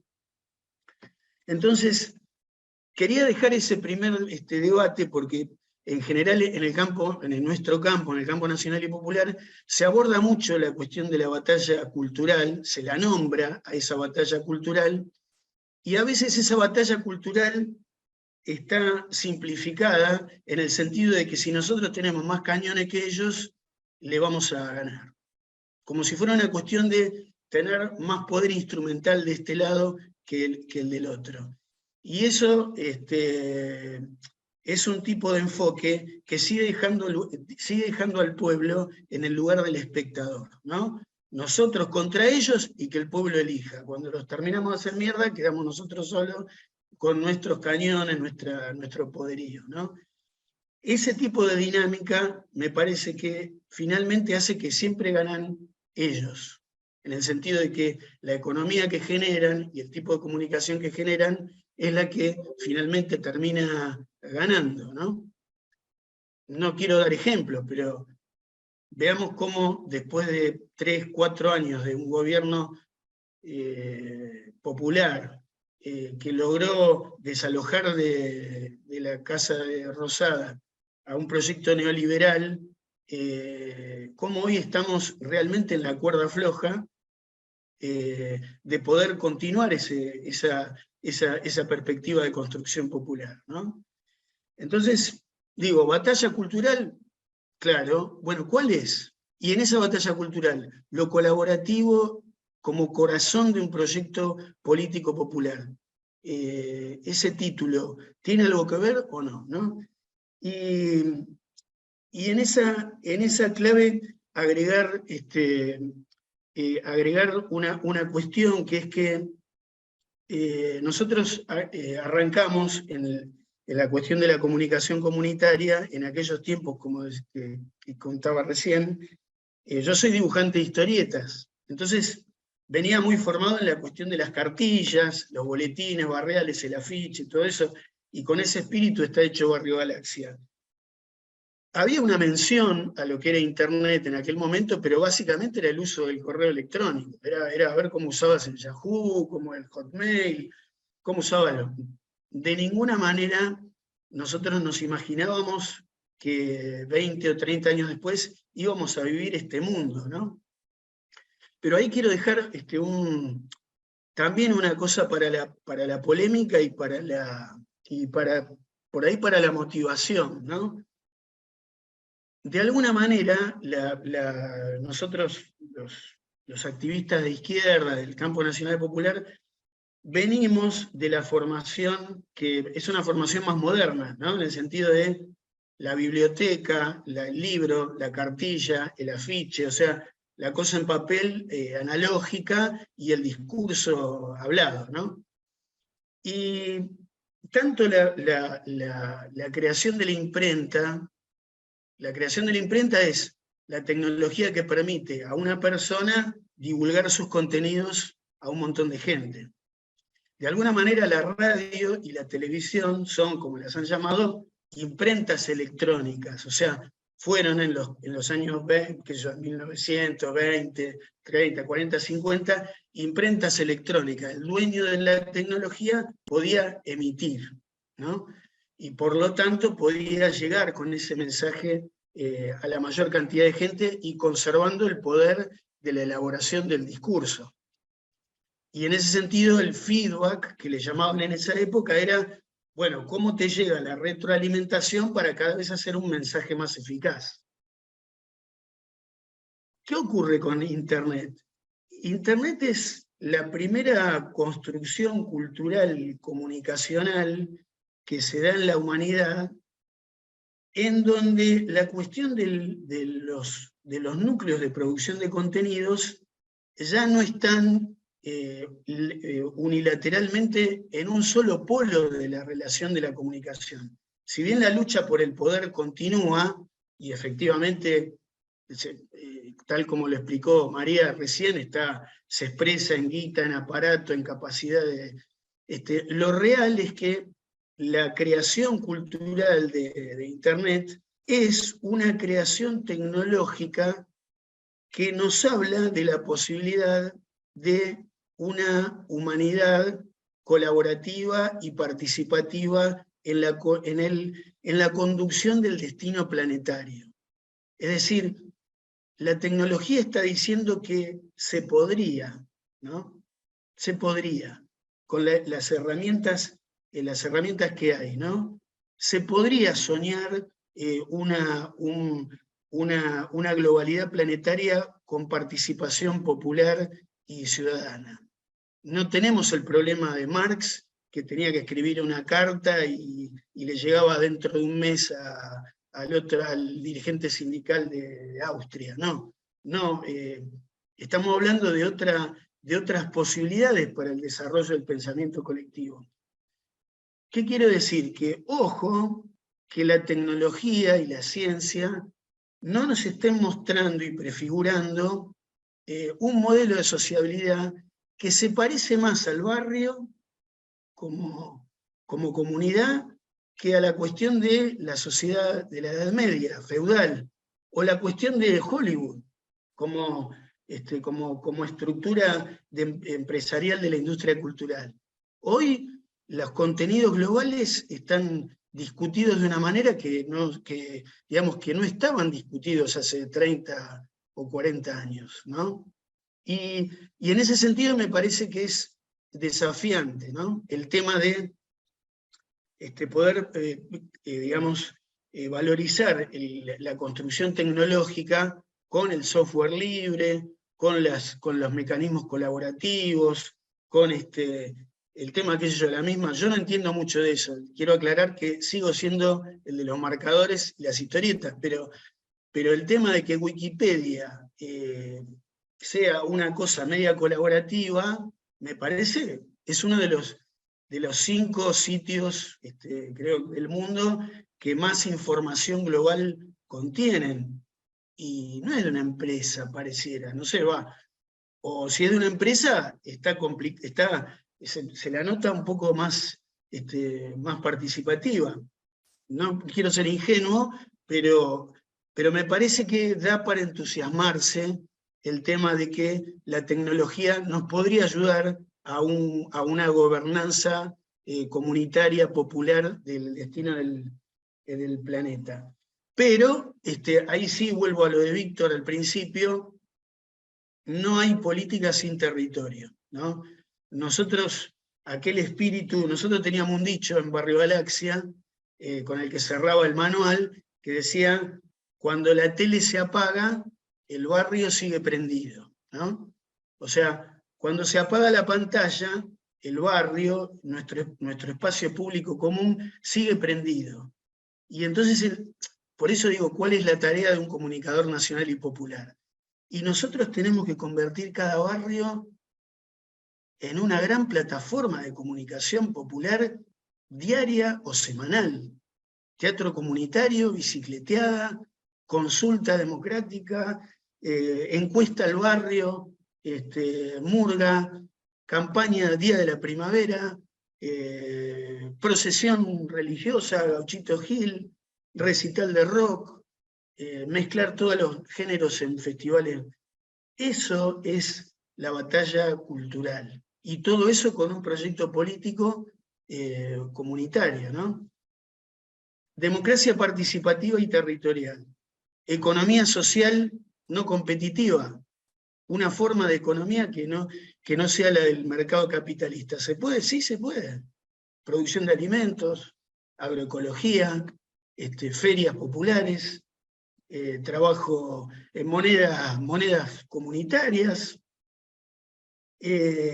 y la cuestión de la cultura comunitaria como norte, es decir, ¿Cuál es la cultura global que puede enfrentar el capitalismo? Es la cultura colaborativa, es la cultura comunitaria, es la cultura de las diversidades, es la cultura plurinacional, la cultura plurinacional que acepta las identidades nacionales y las mestiza con las identidades que traemos de antes, ¿no? Esa idea plurinacional.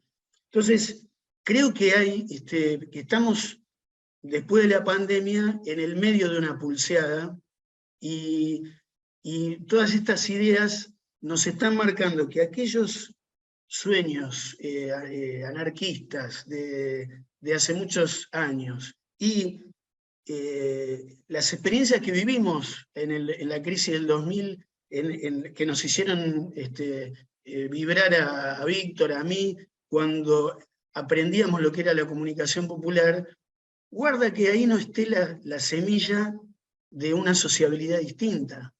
Guarda que no tengamos que creer en eso que decíamos ahí, en las redes, en el pensamiento de red, como nueva teoría política revolucionaria, ¿no? Como una teoría que quizá puede puede no continuar al marxismo, pero desde otra perspectiva, más afectiva también, más vincular y más relacionada con el territorio, con lo ambiental y con las diversidades. Hay una teoría política revolucionaria ahí, y en esa teoría política revolucionaria la comunicación popular está en el centro de la cuestión. Está en el centro de la cuestión, ¿no? Ahí Bifo Berardi, un filósofo, qué sé yo no lo leo mucho, pero dijo una cosa, dijo que estamos transitando un siglo que empezó en 1969 y que vamos por la mitad. Dice que el siglo que estamos transitando, el de la creación de Internet y todo eso, empezó en 1969, y lo compara con la película 2001, Odisea del Espacio. Dice que estamos por la mitad. Hay que ver si en la segunda mitad de la película gana la computadora o gana el astronauta, ¿no? Y dice, son los próximos 50 años. Bueno, yo pienso que en los próximos 50 años la comunicación comunitaria, la organización social, territorial y la discusión de una nueva estatalidad colaborativa y participativa son las claves de que los pueblos gobernemos la economía, la tecnología, la ciencia y la educación de este planeta. Y hay chances, pienso yo. Bueno, disculpen el optimismo ya con eso terminé. No, se agradece el optimismo, la verdad. Muchas gracias por trazar horizontes que son tan necesarios, ¿no? Hablamos, recién decía, el quehacer cotidiano se pierde algunas cuestiones y a veces hay que volver a los orígenes para poder ver. Cada vez que trato de trazar alguna línea de conexión entre cada uno de los disertantes me cuesta mucho porque cada interacción fue sumamente rica, fue sumamente una mirada muy enorme y muy difícil de puntualizar algo en particular para después hilar, así que creo que nada, en lo personal muy contento con las tres intervenciones porque creo que se complementan y son un excelente punto de partida para este desafío que tenemos en esta capacitación que tiene que ver con llevar adelante un trabajo cotidiano que, como venimos viendo en estas tres conversaciones, requiere mucho trabajo, requiere conocimiento técnico, requiere vínculos cotidianos y requiere una mirada política. Así que esa es nuestra mirada, ese es nuestro desafío y hacia allá vamos. No sé si Ignacio, si tenemos tiempo para algunas preguntas. Si hubo preguntas en el chat, yo estoy concentrado, entonces me cuesta un poco acceder a eso, pero tampoco sé cómo estamos de hora. Aprovechemos que faltan 8 minutos para las 8 y terminemos a las 8, así que incorporemos alguna pregunta. Bueno, gracias, aprovecho que hablo, gracias a los compañeros y la compañera. Víctor se tuvo que ir. Bueno, y Eduardo, gracias por el optimismo y por favor no pida disculpas por ser optimista porque es lo que necesitamos, digamos, basta de tirarnos todo el tiempo con el látigo y hay que reivindicar las construcciones nuestras, volviendo, ¿no?, a esta idea de la identidad. reivindicar nuestros caminos, nuestras trayectorias, siempre defectuosas, como somos todos y todas, pero necesarias y lo único que tenemos, digamos, hacia adelante. Eso solo.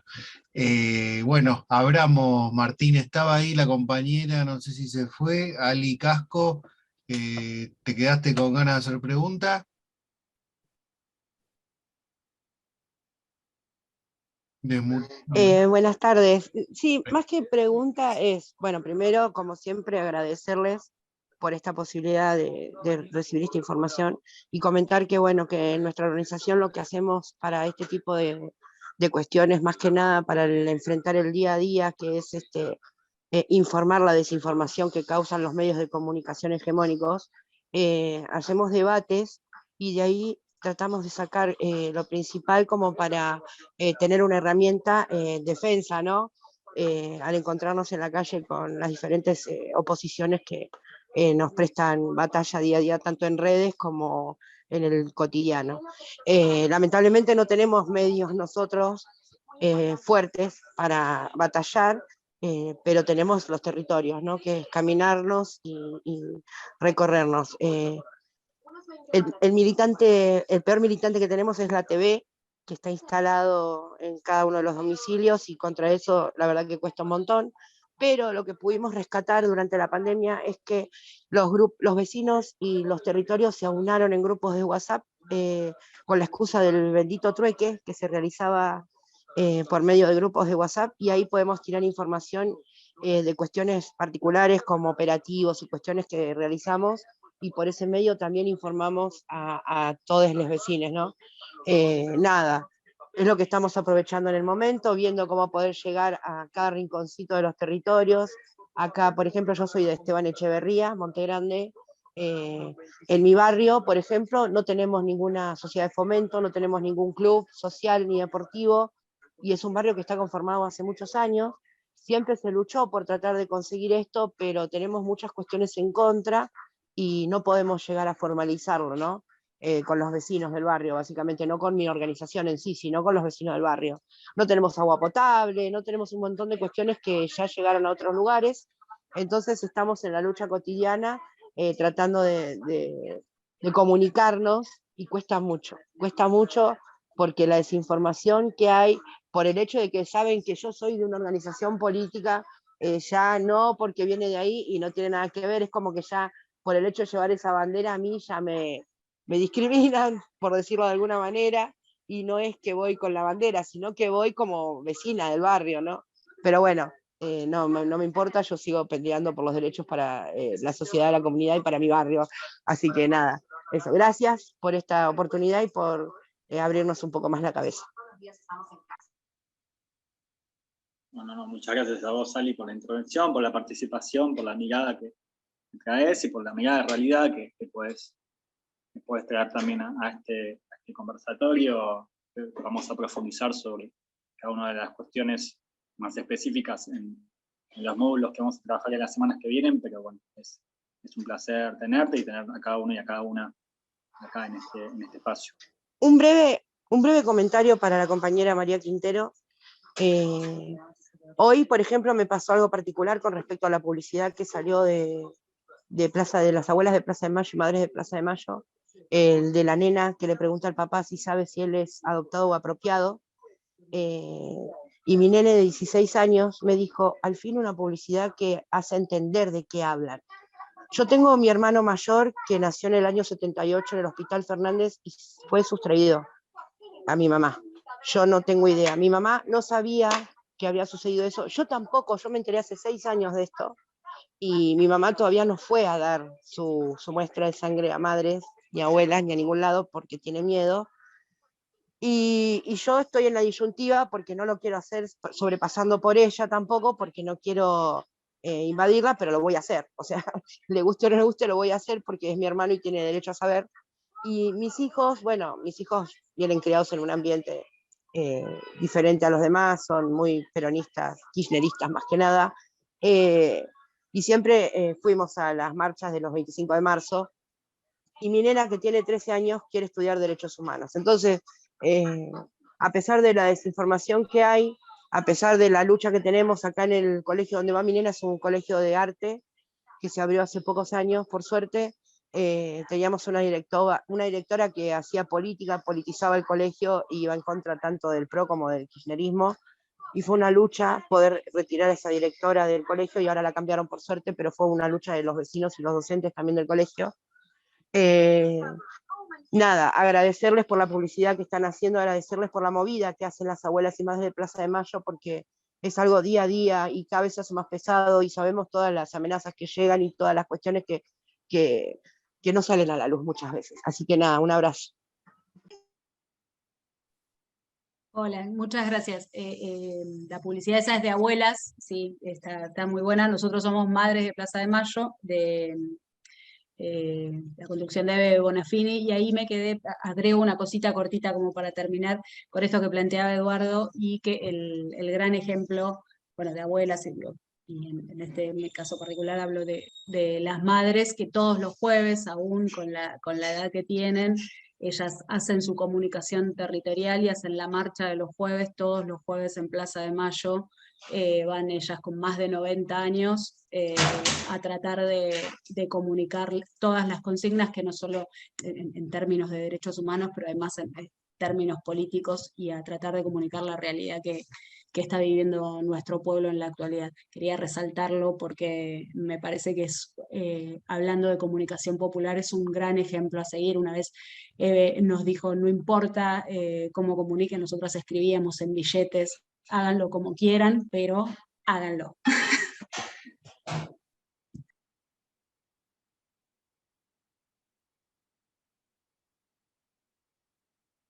No sé si hay alguna pregunta más, estamos muy sobre la hora. ¿Hay algún participante, alguna participante que quiera tomar la palabra? Damos unos minutitos. Y si no es así, bueno, vamos cerrando este conversatorio. Creo que nos vamos con bastante para trabajar para lo que viene. Nos vamos con el ejemplo de las madres, con el ejemplo de las abuelas, con su impronta de persistencia y de resistencia y trabajo cotidiano. Nos vamos con el objetivo de reforzar y de mejorar y de dar las herramientas necesarias para que nuestro trabajo cotidiano sea cada vez mejor, obtenga mejores resultados, tenga cada vez más acceso, más difusión. Ahí, así que... Martín, perdón, sí. No, que agregar un poco, hoy a lo largo del taller hablamos de lo del atentado, ¿no? a Cristina, y me parece que también, y cosas que supongo que todos nosotros estamos viendo en el escenario del debate mediático, de la política, hay un grado de enfermedad importante, de un nivel de agresividad que ya está como naturalizado, ¿no? Ya es durante no es que es en el programa de la política a la noche, es durante todo el día. Entonces, otra cosa que decía Bifo Berardi, que me quedó, es que la política revolucionaria también en este momento tiene que tener un componente casi terapéutico, decía. O sea, hoy realmente hacer política de izquierda es tratar de generar lugares donde la gente pueda conversar sin matarse, y tratar de que de ahí vaya surgiendo la posibilidad de un proyecto popular.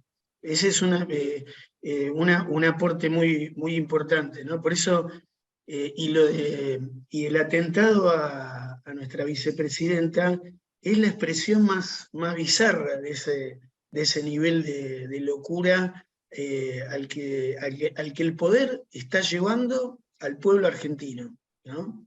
Nos lleva a un escenario de una confrontación medio irracional, medio suicida, porque la muerte de Cristina hubiera sido una herida incicatrizable para millones y millones de nosotros, ¿no?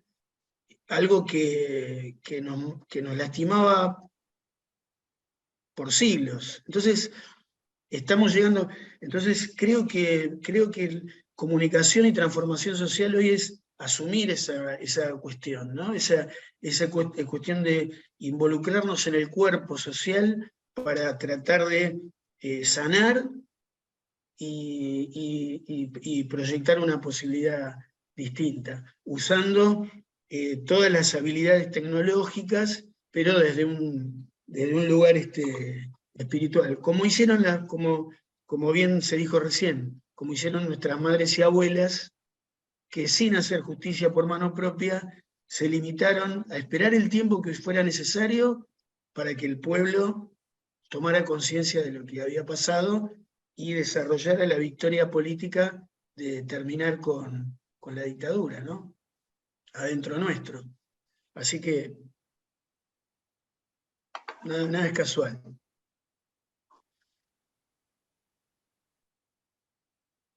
Sí, la necesidad de la ternura, ¿no? Como elemento central en nuestro trabajo cotidiano es algo que nunca tenemos que dejar de lado y que debe estar presente en cada acción, en cada actividad. Es algo que hay muchas organizaciones que lo toman. Yo como referencia tengo a Cine en Movimiento, que también trabaja comunicación, trabaja educación, que nombra mucho, ¿no? esa cualidad necesariamente tiene que estar presente. Es muy difícil de incorporar en el trabajo cotidiano y entendiendo que la propuesta que viene del otro lado, la propuesta más instaurada y más hegemónica, tiene como base lo contrario, la violencia, que es el clickbait, el inmediato, el irrite. Eso es lo que en este momento, contra eso estamos batallando. No es fácil, pero acá estamos, ¿no? Porque si no, ¿quién va a estar? Así que, nada, bueno, muchas gracias por esa palabra también, para el final. Felicitaciones, gracias a todas, a todos. Ignacio, gracias por la invitación de corazón. María, felicitaciones, espectacular. Me robo ese Igualmente, power. muchas gracias. Me agarro Muchas ese gracias por la PowerPoint invitación. mañana para el culebrón. Ay, lo paso. Bueno, gracias compañeros, gracias. compañeras, por traerse este rato hasta acá, por compartir con nosotros, nosotras, así que estamos para seguir construyendo. Ahí una compañera decía, yo no soy compañera, en este caso no hablamos de peronismo, sino compañeros de esta gran comunidad que es la patria grande, podríamos decir, así que vamos para adelante. Todos y todas que tenemos, lo más importante que tenemos es la fuerza del pueblo, que lo único que hay que hacer es organizarla. Así que, bueno, un abrazo gigante y nos despedimos hasta la próxima.